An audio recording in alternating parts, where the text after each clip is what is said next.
लेकर मैम भागा दौड़ अब मिट गई हैं। जी फीडबैक और एनालिसिस आपने किया होगा। जी लोकसभा चुनाव 2024 को लेकर आप पाली लोकसभा क्षेत्र से क्या कहेंगी, किस तरह का फीडबैक और किस तरह से कार्यकर्ताओं की मेहनत रही? जी बिल्कुल, देखिए जिस तरह से पाली को एक लंबे समय से माना जाता है कि भारतीय जनता पार्टी का गढ़ है, मुझे टिकट मिला, पार्टी ने भरोसा दिखाया मेरी जैसी महिला पे, युवा पे, कार्यकर्ता पे। परंतु मुझे खुशी हुई कि 1 महीने के इस प्रचार में जनता का अपार प्रेम, स्नेह व आशीर्वाद मिला और गढ़ जैसा मुझे कहीं नज़र नहीं आया, क्योंकि भारतीय जनता पार्टी के सांसद पीपी चौधरी ने 10 वर्षों में कहीं बजट नहीं लगाया, कहीं लोगों के बीच नहीं पहुंचे, भयंकर विरोध उनका जगह जगह था।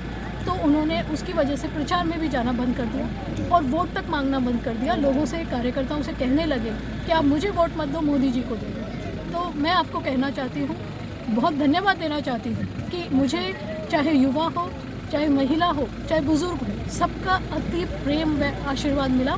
और बच्चों में भी जो मैंने देखा जोश और उत्साह और खुशी थी मुझे देख के, तो वो सब देखकर अच्छा लगा। और मुझे ऐसा लगता है कि एक बहुत ही अनुकूल और एक चौंकाने वाले परिणाम पाली से इस बार निकलते हैं। मैडम, आप एक महिला हैं और क्षेत्र बहुत लंबा चौड़ा है, आपको चुनाव को किस तरह से मैनेज किया है? बिल्कुल कठिन है, क्योंकि परिवार में राजनीति में कोई नहीं है। मैं ही राजनीति में अपनी मेहनत के बलबूते आगे बढ़ी हूँ और चुनाव मैनेज करना और प्रचार करना सभी कुछ मेरे ऊपर था। परंतु मैं धन्यवाद देना चाहती हूँ उन सभी कार्यकर्ताओं का जिन्होंने अपनी भावनाओं के साथ मुझे साथ दिया।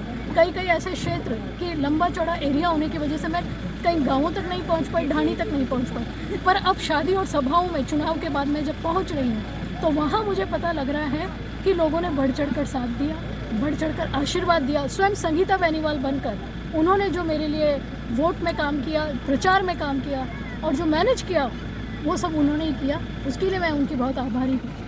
मैडम, आपने क्षेत्र में प्रचार के दौरान देखा भी होगा, यहाँ लोकसभा क्षेत्र पाली में है, किस तरह की मूलभूत समस्याओं की कमी आपने देखी कि लोग आपको वोट किया है?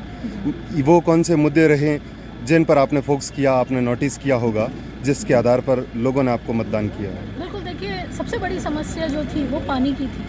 पानी एक मूलभूत आवश्यकता है प्रत्येक व्यक्ति के लिए, लेकिन यहाँ पर पानी की एक बहुत बड़ी समस्या मेरे को देखने को मिली। खारे पानी की समस्या मिली, प्रदूषित पानी की समस्या मिली। बड़े अफसोस की बात है कि जोधपुर में जल शक्ति मंत्री जी थे, पाली में बीजेपी के सांसद थे, केंद्र में उनकी सत्ता थी, लेकिन इसकी तरफ किसी का ध्यान नहीं गया। मैं भरोसा दिलाना चाहती हूँ आपके माध्यम से सभी को कि मुझे पार्टी ने जो मौका दिया और आम लोगों ने जो भावना के साथ आशीर्वाद दिया, और अगर सकारात्मक परिणाम आते हैं तो सबसे पहले इस मूल समस्या को खत्म करें। एक बार फिर से कहूँगा मैम कि मतदान और परिणामों को लेकर आप क्या कहेंगी, कितनी आश्वस्त हैं आप अपने परिणामों को लेकर?